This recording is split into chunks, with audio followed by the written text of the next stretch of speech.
સુરેન્દ્રનગરની વાત કરીએ તો સુરેન્દ્રનગરમાં કોંગ્રેસના ઉમેદવાર ફોર્મ ભરશે તો સુરેન્દ્રનગરથી આલા મહત્વના સમાચાર સામે આવ્યા છે. નામાંકન પહેલા ઋત્વિક મકવાણાનો રોડ શો, કોંગ્રેસ પ્રવક્તા મનીષ દોશી સહિતના નેતા હાજર. કોંગ્રેસના દિગ્ગજ નેતાઓ રોડ શોમાં જોડાયા તો બસ સ્ટેન્ડથી લઈને કલેક્ટર કચેરી સુધીનો રોડ શો યોજવામાં આવ્યો. તો સુરેન્દ્રનગરમાં આજે કોંગ્રેસના ઉમેદવારી ફોર્મ ભરવાના છે. ત્યારે નામાંકન પહેલા ઋત્વિક મકવાણાનો રોડ શો યોજાયો હતો, જેમાં કોંગ્રેસના દિગ્ગજ નેતાઓ જોડાયા હતા.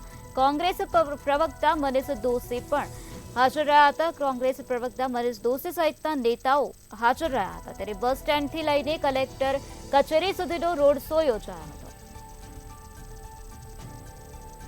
સુરેન્દ્રનગરમાં કોંગ્રેસના ઉમેદવારો આજે ફોર્મ ભરશે. ઉમેદવારી ફોર્મ ભરવાના છે. નામાંકન પહેલા ઋત્વિક મકવાણાનો રોડ શો યોજાયો હતો, જેમાં કોંગ્રેસના દિગ્ગજ નેતાઓ જોડાયા હતા. તો બસ સ્ટેન્ડથી લઈને કલેક્ટર કચેરી સુધીનો રોડ શો યોજવામાં આવ્યો હતો.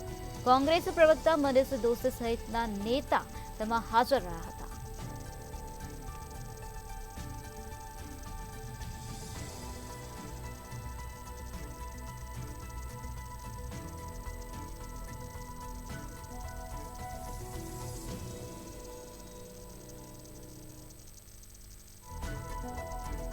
સુરેન્દ્રનગરમાં કોંગ્રેસના ઉમેદવાર ફોર્મ ભરવાના છે. ઉમેદવારી ફોર્મ ભરશે. ત્યારે નામાંકન પહેલા ઋત્વિક મકવાણાનો રોડ શો યોજાયો. કોંગ્રેસ પ્રવક્તા મનીષ દોશી સહિતના નેતા તેમાં હાજર રહ્યા હતા. કોંગ્રેસના દિગ્ગજ નેતાઓ રોડ શોમાં જોડાયા હતા. ત્યારે બસ સ્ટેન્ડથી લઈને કલેક્ટર કચેરી સુધીનો રોડ શો યોજાયો હતો. તો આજે કોંગ્રેસના ઉમેદવારો ઉમેદવારી ફોર્મ ભરવાના